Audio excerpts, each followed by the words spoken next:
Olá, sejam bem-vindos ao programa Viver com Saúde.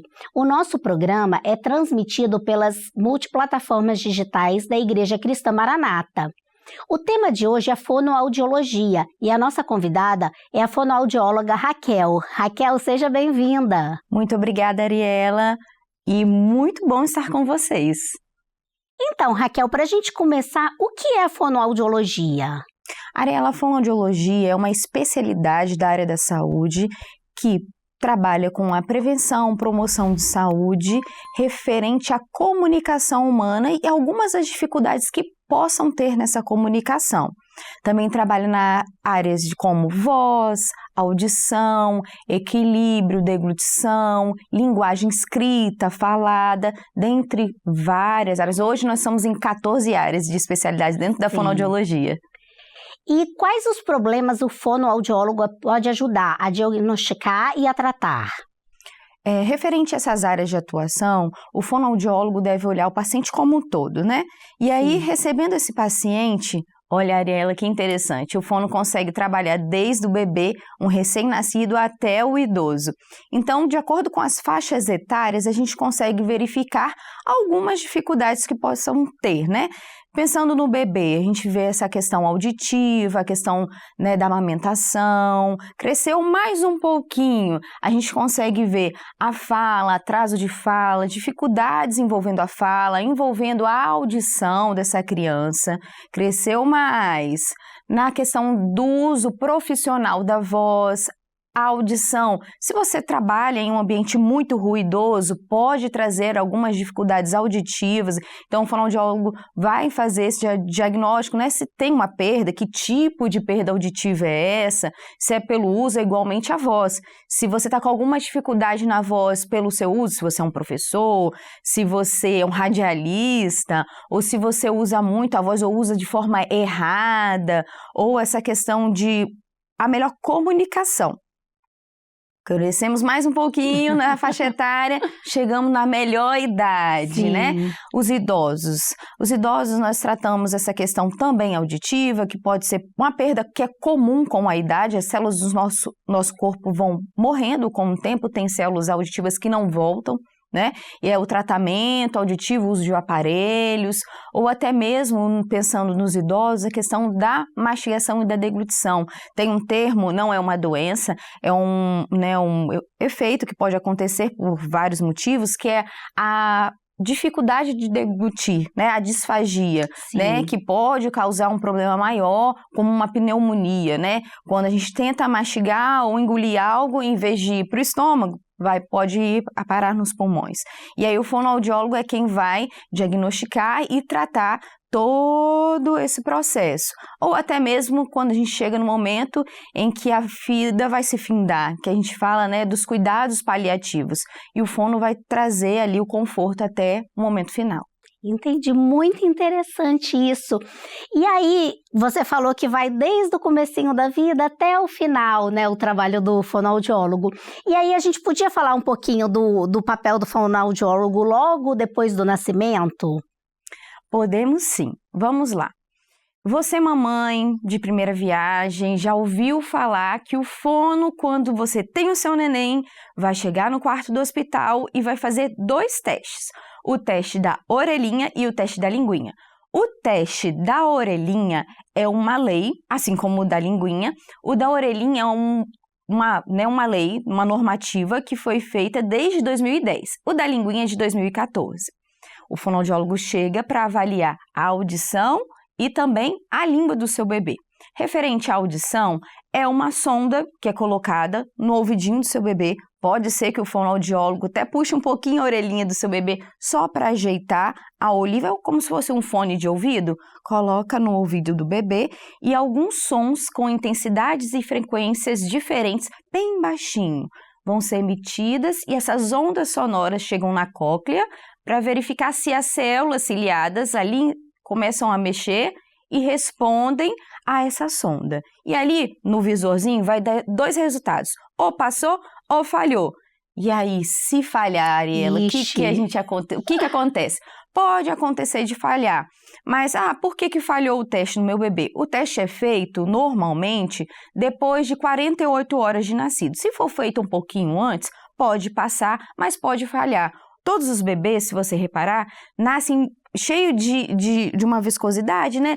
É um líquido amniótico. Esse líquido estava envolvendo o bebê todo dentro da barriga, então provavelmente ficou um pouquinho de líquido dentro do ouvido. E se esse líquido estiver dentro do ouvido, pode interferir no resultado desse exame, então pode falhar.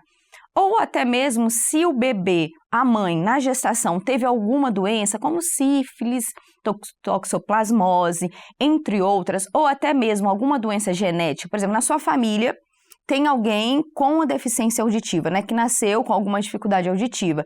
Isso também pode influenciar e o seu bebê ter alguma dificuldade. Por isso que é muito importante, assim que nascer, fazer esse teste. Porque se realmente o bebê nasceu com alguma dificuldade auditiva, algum tipo de perda, é verificado aí em estudos que dentro de 6 meses, se houver uma intervenção, um diagnóstico de perda auditiva, intervenção fonoaudiológica, com o uso de aparelhos, alguma cirurgia que for necessária, é sim possível que o seu filho consiga falar e até ouvir perfeitamente como uma criança ouvinte. Tá? Mas isso deve ser feito quanto antes, por isso da importância, né, que a gente fala da triagem auditiva neonatal ali ainda ao nascer. Pronto, o bebê nasceu, vai ficar anotado na caderneta de vacina. Todo bebê no hospital ganha caderneta de vacina, ou até mesmo alguns pais fazem uma caderneta bonita para o bebê. Toda bonitinha, né? É verdade. E ali é o documento do seu filho. Vai estar anotado o teste da orelhinha. Passou, falhou. Passou, só acompanhar o desenvolvimento auditivo natural do bebê.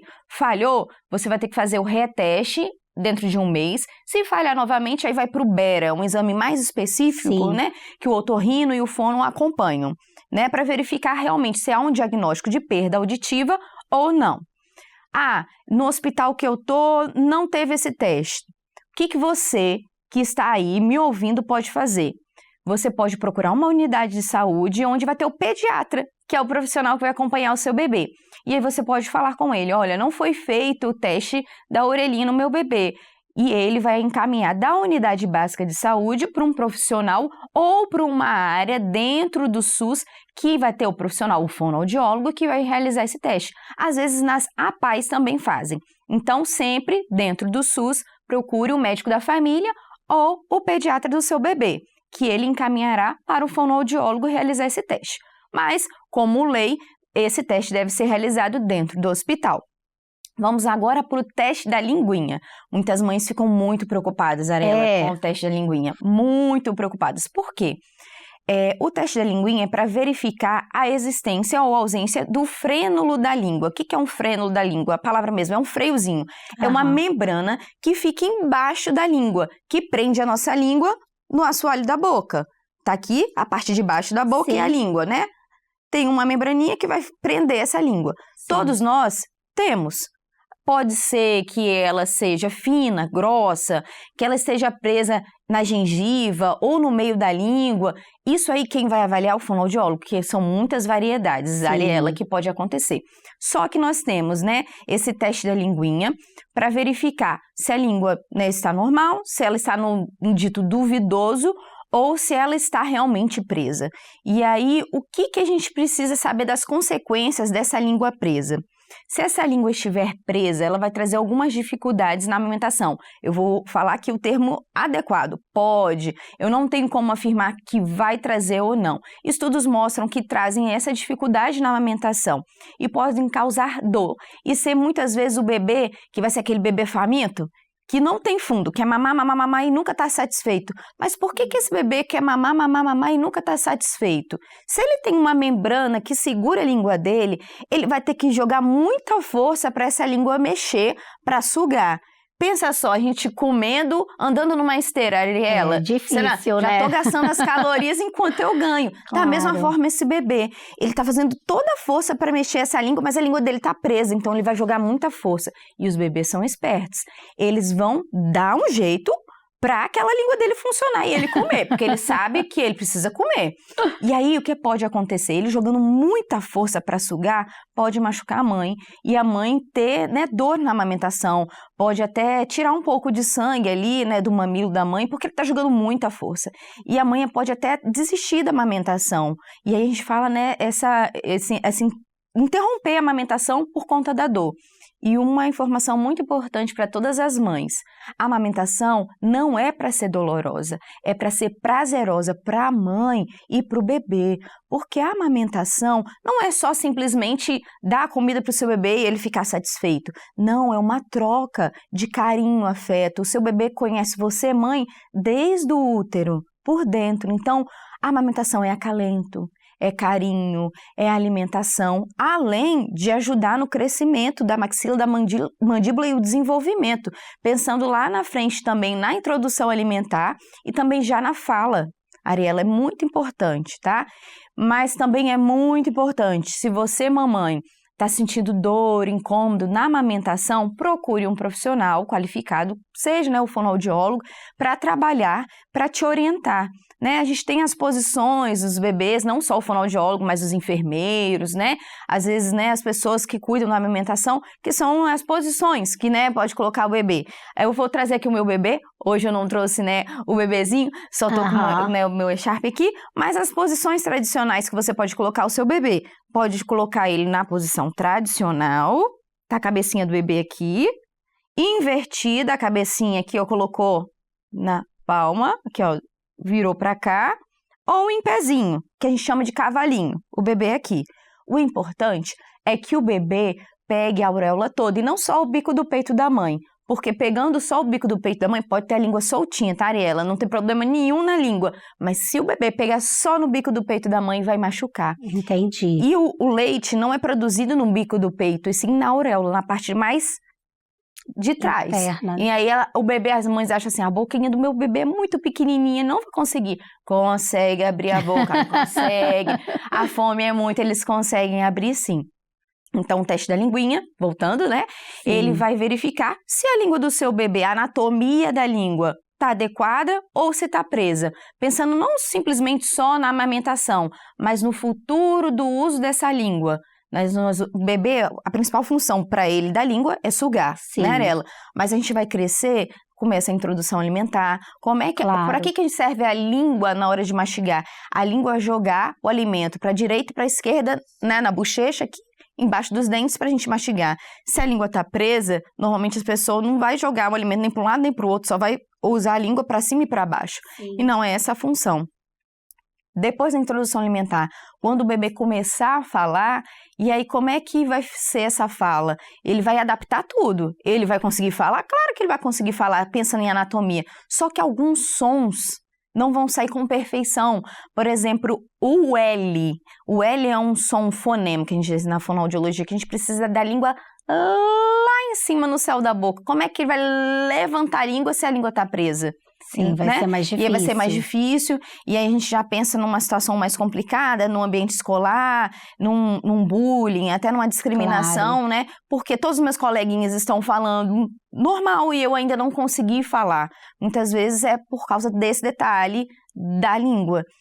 Lá na vida adulta também, né? Na mastigação, em todo o uso da língua. Até mesmo, né? Na parte do sono, do ronco, de onde é que fica essa posição dessa língua. Então, não é simplesmente, quer saber se vai ter que operar a língua do meu bebê ou não. É tanto que se a linguinha estiver presa, uma das indicações do fonoaudiólogo é fazer o procedimento de retirada desse freno. Mas quem faz esse procedimento é o médico, sim, ou o odontopediatra. Quem vai saber da melhor técnica para realizar esse procedimento não é o fono, e sim o médico ou o odontopediatra, tá, Ariela? E aí eu sempre deixo bem claro para os pais que quem vai definir o que vai ser feito com o seu filho é você como pai, porque o procedimento, né, é simples, é rápido, mas o pós pode causar algumas questões, como o bebê ficar enjoadinho, né, alguma dificuldade para mamar, mas a gente pensa na melhora aí para o resto da vida desse bebê. Com certeza, muito legal as informações que você passou sobre esses dois exames que são importantes, né, que são até obrigatórios por lei, e assim, a importância dos pais e dos avós, dos responsáveis, providenciarem, buscarem essa informação e a realização desses testes, né? E aí, você falou um pouquinho, né, da preocupação com a amamentação, ensinou sobre a pega, sobre a forma de colocar o bebê. Isso também é muito importante, porque a amamentação é muito importante para a vida dos bebês. Mas aí, vamos começar um pouquinho mais sobre a língua, né, que você falou. Você falou um pouco do freio, né? Qual é a diferença entre o freio lingual curto e a língua presa? Tem diferença? Então, o que acontece, Ariela? Muito importante, que eu deixei de falar, lembrei. Nenhum dos dois testes dói, tá? Muitas vezes os pais acham assim, vai causar alguma dor, porque acaba que o teste da linguinha, a gente tem que verificar se o bebê tá sugando, né? Se a gente fala a sucção não nutritiva, a gente coloca o dedo enluvado, claro, né? Uhum. Dentro da boca do neném para ver se ele suga. E também a gente acaba percebendo, né, coloca na mãe para ver como é que ele está sugando na mãe, se está extraindo o leite, a gente consegue verificar isso. E ali a diferença, né, de uma língua presa ou você falou um frênulo curto. Isso cabe dentro das diversas variedades do tipo de frênulo. O frênulo pode ser fino, pode ser espesso, pode ser curto, como você falou, pode ser mais longo, mas a gente vai verificar isso num todo, se isso está trazendo prejuízo ou não. Entendi. Entendeu? É tanto que entra nessa classificação de ser um frênulo normal, o duvidoso ou um alterado. O alterado, normalmente, a gente precisa, isso tem que ser dito, né? Porque os pais ficam preocupados, a gente precisa ver no teste o bebê chorando, e às vezes os pais acham que ele tá chorando de dor. Não, a gente faz uma manobra, né? A gente coloca os 2 dedos na boca do neném, eleva a língua para verificar como é que tá a anatomia, né? Faz um movimento dentro da boca do bebê que vai causar um incômodo. Essa é a palavra. A gente vai incomodar o bebê e ele vai chorar. Ele chorando, a gente consegue ver o movimento da língua. A língua, né, quando chora, se não tiver nada impedindo, essa língua vai subir. Agora, se tem alguma coisa impedindo, essa língua vai formar como se fosse um U. Uma coisa prendendo embaixo e as 2 partes de cima, assim, né? Vai formar um U. Tem uma coisa me prendendo aqui e as 2 abinhas da língua solta. Ou senão tem criança que a gente vê até como se fosse um coração. Fica bem assim mesmo, um coraçãozinho na ponta da língua, tá? E aí, essas são as variedades, né, da língua. Não tem diferença entre língua presa ou um frênulo curto. Isso é um tipo de variedade que pode estar dentro da normalidade ou dentro do alterado. Entendi, muito bom. E sobre introdução alimentar, você falou que a língua ela tem um papel importante. Você tem alguma orientação, alguma dica para essa introdução alimentar, para ajudar as mamães que estão aí no processo? Ariela, muito interessante. Muito anterior até a introdução, o momento da introdução alimentar, né, o Ministério da Saúde preconiza o aleitamento materno exclusivo até 6 meses. Muitas vezes, né, quando a gente pensa na nossa rede de apoio, os pais, os avós, acham assim, mas esse leite aí é fraco. Você já ouviu falar isso? Já, muito. Esse leite aí é fraco. O melhor alimento para o bebê até os 6 meses é leite, o leite materno. Sim. O bebê não precisa de água. O bebê não precisa de uma vitamina, de um mingau para se alimentar. Acontece, né, Ariela? Acontece muito. Acho que esse bebê tá chorando é por causa que seu leite tá fraco. Sempre é fome. E muitas vezes a mãe acha que a culpa é dela. Tudo é culpa dela, né? A mãe acha coitada. que a culpa é dela. Mas não. O leite tem tudo que o seu bebê precisa. E aí, muito importante que a Ariela falou da introdução alimentar, tudo que a mãe ingere, tudo que ela se alimenta, vai para o leite. Há estudos que mostram que a questão do sabor do leite modifica de acordo com o que você come. Por exemplo, não vai ter gosto de chocolate seu leite, Ariela, passar para o bebê. Mas algumas, vamos dizer, né, que o pessoal fala de café, né? Algumas nuances, notas já vão para o leite. Então, dependendo da alimentação da mãe, o bebê já vai recebendo aquela memória, como se a gente for memória de sabor. E aí, se é uma mãe que na gestação, no aleitamento materno, se alimentou muito de legumes, frutas, o bebê, na hora da introdução alimentar, corre menos risco de ter uma rejeição desse alimento. Que interessante, não muito sabia interessante, disso. é muito interessante. Não tem como, já pensando nessa introdução alimentar e até na vida dessa criança, a gente querer que a criança se alimente de legumes, verduras, frutas, sendo que a família não come. Né? Como a gente vai sentar à mesa, uma mesa posta, e aí para a criança tem, né, os vegetais, os legumes, e os pais estão comendo a batatinha frita, o nuggets. Como? Não Né? dá, né? A gente precisa de exemplos. E aí, isso já é mostrado em estudos, tá, Ariela? Muito importante. O bebê, na introdução alimentar, tem a nossa introdução alimentar tradicional, que se amassa todos os alimentos, né? Antigamente o pessoal batia tudo no liquidificador. Hoje em dia, a gente até fala que não precisa disso de bater, porque a criança precisa sentir o cheiro, sentir a textura do alimento. Porque se você deixa todos os alimentos da mesma forma, pode ser que lá na frente, quando ela começar a comer, isso não desperte interesse, né? Quando você bate tudo, fica tudo uma cor só. Não tem interesse. A nossa alimentação não é só colocar dentro da boca. É o visual, é o olfativo, envolve todos os sentidos. E aí o bebê, por que 6 meses? Porque 6 meses o bebê já está numa postura corporal, ele já tem um equilíbrio do corpo, da cabeça, o que o bebezinho não tem. Né? E aí a gente fala sobre o tradicional de amassar os alimentos, e aí também tem um método que a gente utiliza de cortar os alimentos de uma forma que o bebê consiga pegar e que ele não corra o risco de engasgar, tá? É sempre bom procurar um profissional, seja o pediatra, o fono ou o nutricionista nessa parte, para te orientar. Tá?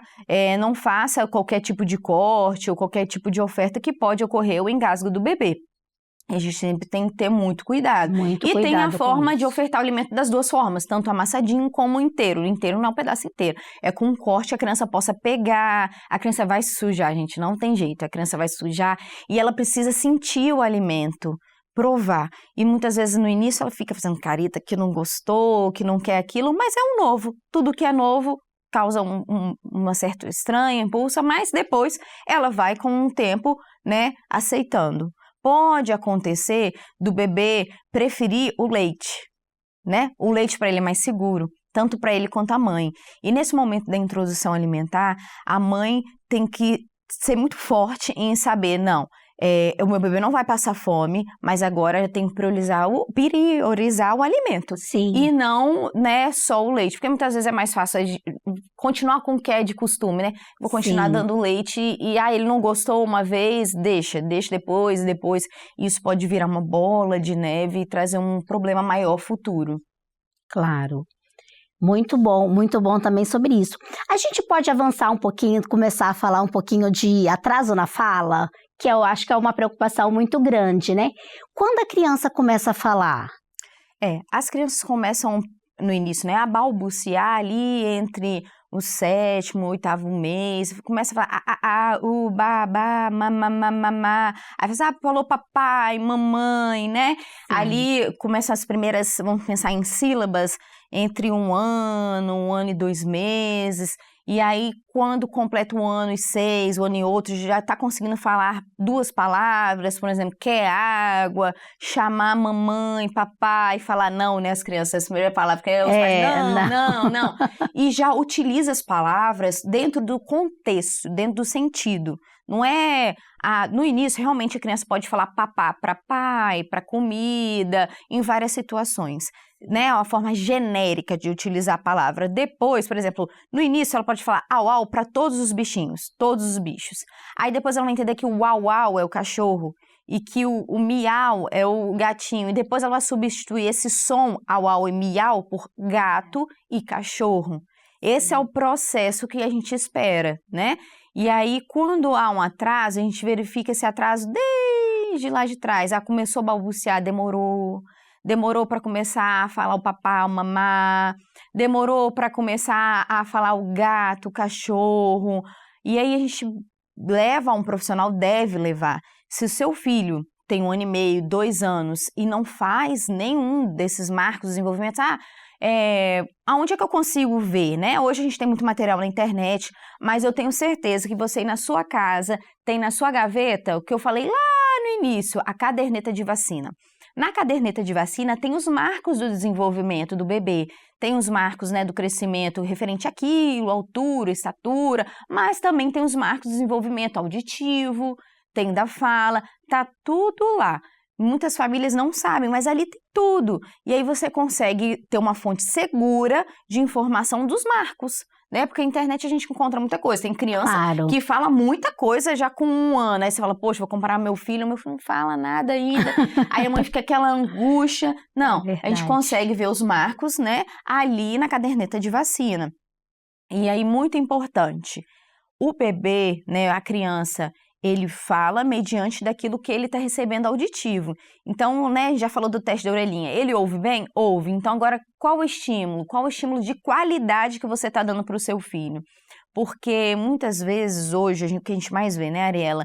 Que a gente tem muita tela, muita televisão, muita internet, é celular na mão, é tablet, é uma tela bem grande. E muitas vezes os pais acham que essa é a melhor forma que eles têm para ter um tempo de qualidade. Não, e o tempo de qualidade com a criança é brincando. E é brincando. Muitas vezes assim, o melhor brinquedo é aquele mais barulhento.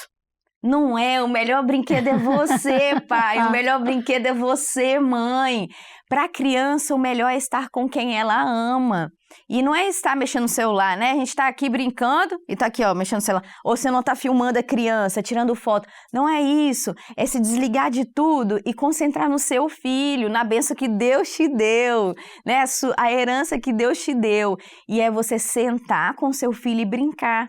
Voltar quando você era criança, mas não é aquela brincadeira assim que a gente fica narrando. Ou se não perguntando, gente, entrevista de emprego com a criança, olha só, que cor é essa? Que cor é essa? Qual é o nome disso? Quem gosta dessa brincadeira? Não, é o que a gente mais vê, né? Não é para você ficar perguntando ou fazendo um questionário com o seu filho, e sim brincar. Sim. Brincar com o corpo, brincar de faz de conta, deixar a criança guiar a brincadeira e aos poucos você ir brincando com ela. É isso que a criança precisa. E aí, à medida que você for falando, né, você pode usar um vocabulário mais simples, mas também não precisa ser, pensando numa criança maior de 3, 4 anos, já pensando como se fosse um bebezinho. Sim, usando um vocabulário mais simples, ou até mesmo mais rico, porque as nossas crianças, nossa igreja tem a aulinha desde o ventre, né, o bebê, né? É verdade. E as professoras, né, fazem uma adaptação da aula, então nossas crianças já estão acostumadas, né? Às vezes um vocabulário mais rico, né? A palavra de Deus nos dá isso, né? Sim. Palavras um pouco mais difíceis de compreensão, mas vamos aí trazer palavras mais simples para as nossas crianças e falando dentro da brincadeira, utilizando a mesma palavra dentro da função e não se por assim, flor, mesa, mesa. Não é assim. É dentro da brincadeira que a criança vai conseguir ouvir, prestar atenção e falar, e não criando uma expectativa, tipo, fala. Isso vai acabar trazendo um estresse para a criança e ela não vai sentir muita vontade de se manifestar e de tentar falar. Mas, se você faz isso tudo e o seu filho ainda está com muita dificuldade, procure um profissional para que possa te orientar da melhor forma possível, né, no caso do fonoaudiólogo, pensando na fala dessa criança. Pois, muitas vezes, ali com 2, 3 anos, o fono consegue ali, né, até os 5 anos, diagnosticar algumas coisas importantes, né? O atraso de fala pode ser só um alerta para uma dificuldade maior, né? A gente pode verificar um autismo ou verificar ali uma apraxia de fala ou uma coisa mais séria que precisa ser tratado quanto antes. A gente utiliza o termo de intervenção precoce, né? Uma criança até 2 anos, a gente muito dificilmente consegue fechar um diagnóstico, mas a gente dá uma hipótese diagnóstica. Como é que essa hipótese é tirada? Você ouve uma intervenção do profissional qualificado. Interviu. A família entrou junto, porque você pode levar o seu filho no melhor fonoaudiólogo, mas se você não estiver junto do tratamento ao seu filho, muito dificilmente vai ter o resultado esperado. Porque é muito fácil, né? A gente comprou uma roupa, vestiu, tô bonita. Sim. Mas o trabalho do fono não é isso. Você precisa fazer o trabalho dentro de casa também. Se você foi orientado, está realizando o trabalho, consegue sim, né, tirar essa hipótese. A criança melhorou, era só um atraso. O termo é esse. Quer dizer que ele não tinha uma dificuldade maior. Ele recuperou esse atraso, já está desenvolvendo dentro do esperado. Agora não, ele permanece com atraso, então qual é o motivo? E aí o fono não sozinho, mas, né, dentro de uma equipe multi, seja com o neuropediatra, o pediatra, um fisioterapeuta, um terapeuta ocupacional, consegue fechar um diagnóstico, pensando num diagnóstico ali como um autismo, né? Raquel, muito boas as informações que você passou para gente, muito interessante. São muitas dicas, a gente vai precisar encerrar esse programa, mas a gente vai continuar falando sobre esse tema. Eu te agradeço muito pela sua presença, pelas suas dicas, pelas orientações que você pôde dar para os nossos telespectadores. Obrigada, Ariela. E você continue assistindo os nossos programas, porque é importante que nós possamos saber como agir para que possamos viver cada dia mais com saúde. Tá bom? Sejam bem-vindos sempre, assistam aos programas, comentem, informem os temas que vocês querem saber, que nós vamos, assim que possível, atender as solicitações. Um abraço a todos.